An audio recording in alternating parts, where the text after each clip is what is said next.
Welcome to the deep dive.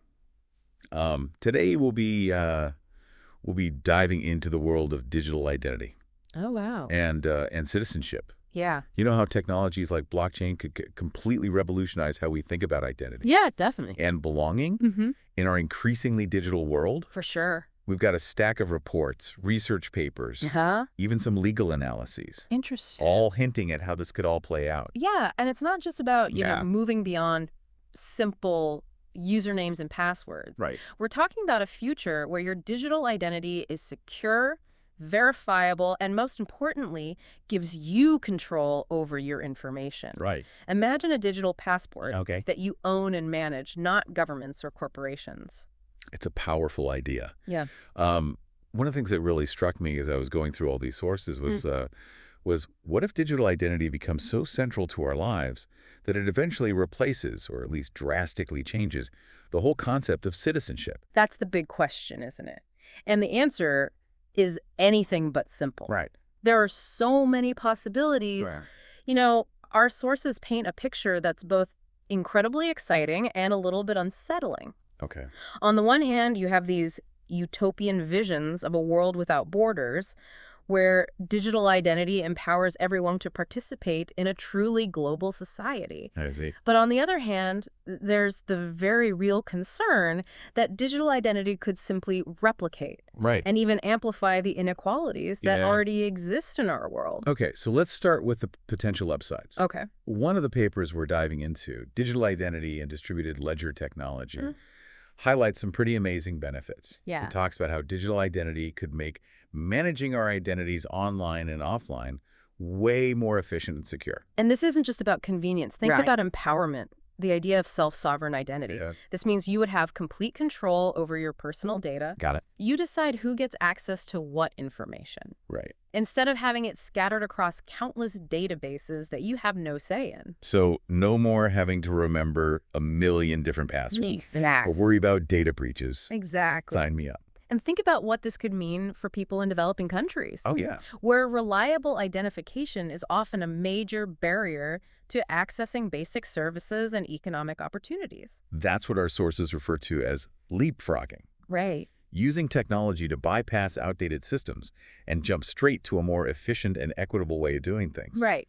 A really striking example of this is the Aadhaar program in India. Oh, yeah. It's a centralized system that has already registered a staggering 1.2 billion individuals, Wow. giving them a digital identity that they can use to access services, open bank accounts, and participate in government programs. That's incredible. That's an incredible scale. Mm-hmm. But with so much personal data concentrated in one place, Yeah. it does make you wonder about privacy and security, right? Duh. I mean, what happens if that information falls into the wrong hands? Right. Could it be used to track people's movements, Yeah. control their access to resources, or even discriminate against certain groups?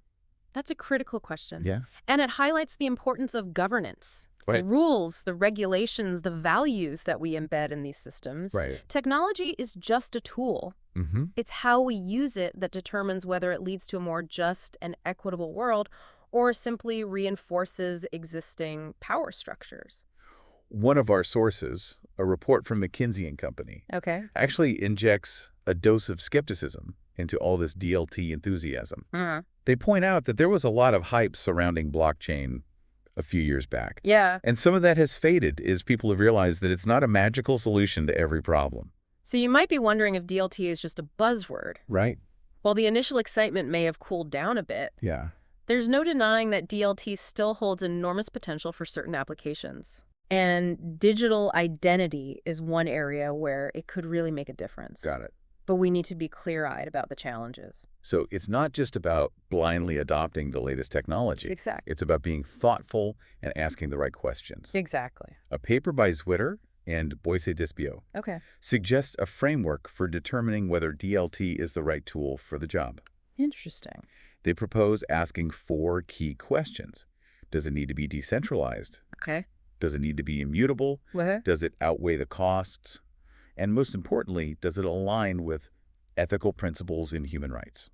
So even if the technology works, we still need to make sure it's being used for the right reasons and in a way that benefits everyone.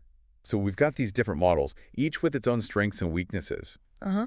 And as we layer on the complexities of DLT and the potential for both utopian and dystopian outcomes, Yeah, it feels like the stakes get even higher. absolutely. And that's why it's so important to have these conversations now, before these technologies become so deeply embedded in our lives that it's too late to course correct. To illustrate this, our sources highlight 3 very different approaches to digital identity Okay. that are already being implemented around the world. Interesting. Let's start with the one we've already talked about. Centralized, Mhm. top-down systems like Aadhaar in India. Right. These systems are great for efficiency in reaching large populations, but as we've discussed, Yeah. they raise serious concerns about privacy and the potential for exclusion. Then there's the Estonian e-residency program. Okay. This is an example of what our sources call an individual incentive-based approach. Okay. Basically, Estonia is offering digital residency to people all over the world, Interesting. allowing them to open businesses, manage finances, and access digital services in Estonia, Got it. regardless of where they actually live. It's an intriguing model Yeah, that aims to attract entrepreneurs and promote economic activity, right. but it also raises questions about who benefits most from these programs. Right. Are they truly accessible to everyone, or do they just cater to those who are already wealthy and connected? Yeah. And then we have community-based, bottom-up approaches, Yeah. like the Kind Packet program in the Netherlands. Mm-hmm. They're using DLT to manage child welfare benefits within a local community. Interesting. What's fascinating about this model is that it emphasizes empowerment and local control Yeah. instead of a centralized authority dictating the terms. Mm-hmm. The community itself is involved in designing and managing the system. It's a very different way of thinking about digital identity, but it raises the question of scalability. Right. Can these community-based approaches work on a larger scale, Right. or are they only viable for small, localized projects? So we've got these different models, each with its own strengths and weaknesses. Absolutely. And as we layer on the complexities of DLT and the potential for both utopian and dystopian outcomes, Right. it feels like the stakes get even higher. Absolutely. And that's why it's so important to have these conversations now, before these technologies become so deeply embedded in our lives that it's too late to course correct. Okay, so we've laid out the landscape, Mm-hmm. the potential benefits, the risks, Yeah. the different approaches to governance. Mhm. But what I really want to get into is this. Okay. What happens to the very idea of citizenship in a world where digital identity reigns supreme? That's where this deep dive gets truly fascinating. Join us as we explore that question and grapple with the implications of a future where the digital and the physical, the individual and the state become increasingly intertwined. As we navigate this uncharted territory of digital identity, we have to ask ourselves, can we use this technological leap to address the inherent flaws of the current citizenship model, or are we destined to repeat history in the digital world? It's a bit daunting, isn't it? It feels like if Yeah. you aren't extremely careful, this whole digital identity revolution could end up just being a fancy new way to entrench the same old power structures and inequalities. It's a valid concern. Yeah. Our sources actually offer some sobering examples of how this could play out. Okay. Remember we talked about the Aadhaar program in India? Uh-huh.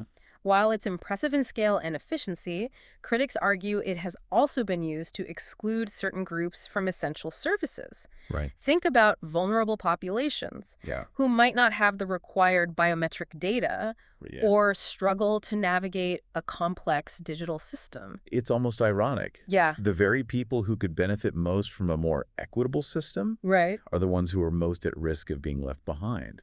And this isn't just an issue in developing countries. Right. Even in a technologically advanced nation like Estonia, with its impressive digital infrastructure, the e-residency program has limitations. Okay. It's innovative, yes, Yeah. but existing regulations, Yeah. financial institutions, and Right. real-world barriers still create obstacles for individuals who might want to use their digital identity to fully participate in the global economy. It sounds like we can't just slap a digital identity on top of our existing systems and expect everything to magically become fair and equal. No, We need to look deeper at the underlying systems and structures of our societies. you're absolutely right. Yeah. We need to be intentional about the values we embed in these digital systems. Right. Do we want to just recreate the exclusionary nature of traditional citizenship? Uh-huh. Or can we use this opportunity to create a system that's more inclusive, equitable, Right. and truly aligns with the idea of universal human rights? Okay. I admit I'm getting a little overwhelmed by all the potential pitfalls here. Yeah. Let's shift gears for a moment. Okay. Are there any bright spots, Yeah. any paths forward that could steer this digital identity revolution in a more positive direction? There absolutely are. Okay. Some of the research we're looking at offers concrete ideas and principles that can guide us towards a more ethically sound and human-centered approach to digital identity. Got it. One framework that stands out is the Genesis Design Principles. It puts a strong emphasis on governance, legitimacy, ethically sound intentions, Yeah. and using technology to solve real-world problems, not just promoting tech for the sake of it. That's reassuring. Yeah. It's not about blindly adopting the latest tech. Right. It's about being intentional, making sure these digital identity systems are truly aligned with our values and serve a greater purpose. And these principles go even further. Okay. They stress ecological sustainability, meaning we need to consider the environmental impact of these digital systems as well. Right. They also emphasize the need for interoperability and open standards. Okay. So we don't end up with a fragmented digital world where different systems can't talk to each other. We wouldn't want to just replace the old gatekeepers with new ones, right? Exactly. It sounds like ensuring these systems are truly decentralized and empower individuals is key. Absolutely. Yeah. One of the most important principles, especially with digital identity, Yeah. is securing first block accuracy. This means ensuring that the information that goes into these systems is accurate and reliable from the very beginning. Right. Think about how crucial this is when dealing with sensitive data like biometric information. It makes sense. Yeah. Once that kind of information is on a distributed ledger, Right. it's basically prominent, isn't it? That's right. Yeah. So we need to be incredibly careful about what information is collected, Yeah. how it's used, and who has access to it. And that brings us back to governance and regulation. Yes. We need solid legal frameworks and oversight mechanisms to protect individuals and prevent these systems from being used for harmful purposes. You're spot on. Yeah. It's all about finding the right balance. Good. We need to leverage the potential benefits of digital identity while also safeguarding privacy, Right. preventing discrimination, Right. and ensuring that everyone has equal access to the opportunities this technology can create.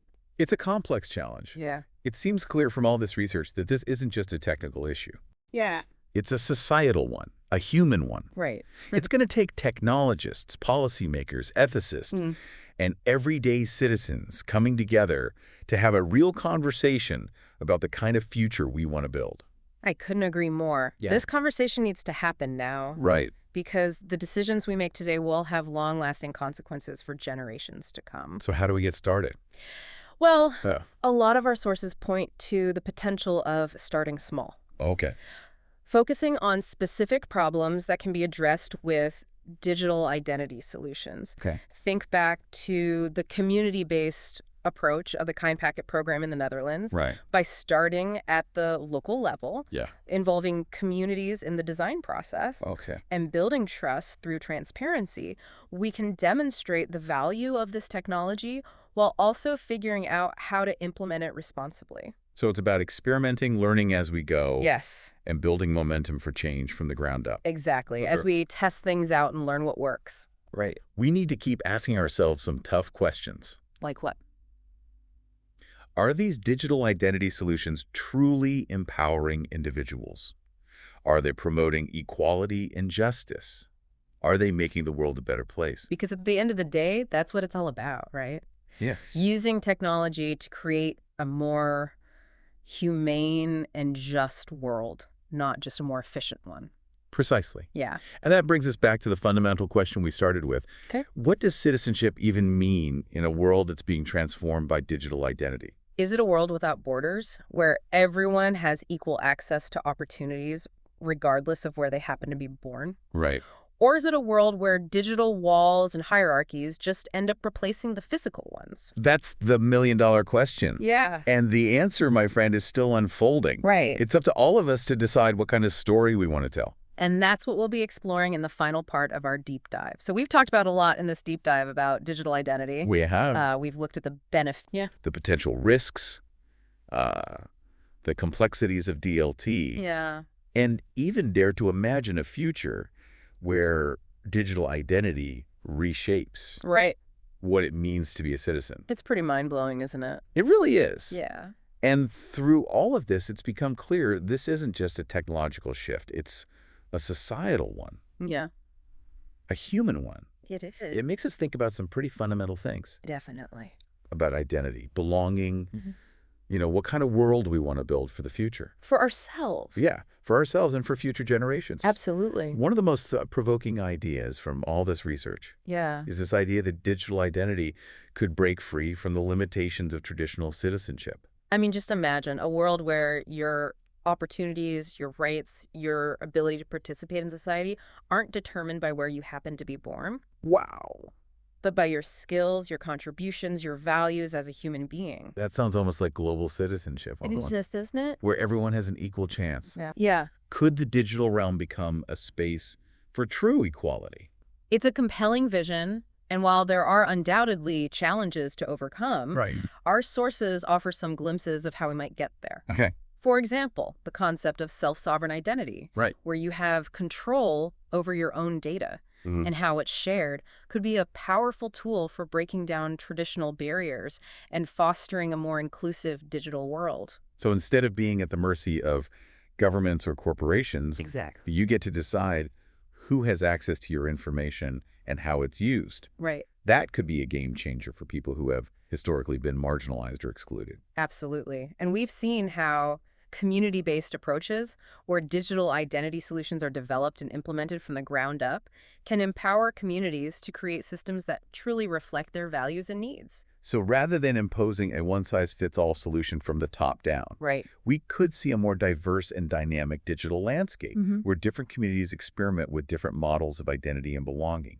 Exactly. And as these communities connect and interact with each other, they can learn from each other's successes and failures, share best practices, and collaborate to build a more equitable and just digital world. Almost like a digital renaissance, Yeah. where the old rules are being rewritten Right. and all sorts of new possibilities are emerging. And this is where the role of DLT becomes truly fascinating. Okay. It has the potential to create systems that are transparent, Yeah. accountable, and resistant to censorship, empowering individuals and communities in ways that were never before possible. But as we embrace this potential, we can't forget the lessons we've learned from our deep dive. Right. We need to be aware of the risks, vigilant about governance, Mm-hmm. and constantly strive to ensure that these technologies are used for good. I think it's so important that we keep asking ourselves the hard questions, you know? Yeah. Are we creating a system that is truly inclusive? Are we empowering the most vulnerable among us? Are we building a digital world that reflects our values of equality, justice, and human dignity? Because at the end of the day, the future of digital identity, and maybe even the future of humanity itself, depends on our ability to answer those questions thoughtfully and to act accordingly. This is what makes this such a crucial topic to explore. Yeah. It's not just about technology, it's about who we are, how we connect with each other, and what kind of legacy we want to leave for future generations. As we wrap up this deep dive, I'm left with a feeling of both excitement and cautious optimism. I hear you. There's some incredible possibilities ahead, Yeah, but Yeah. we have a responsibility to navigate the challenges for sure. and ensure that these technologies are used to create a better future for everyone. We encourage you to explore the resources we've discussed and continue the conversation about digital identity and its impact on our world. The future is being written, and we all have a role to play in shaping it. Thanks for joining us on the deep dive.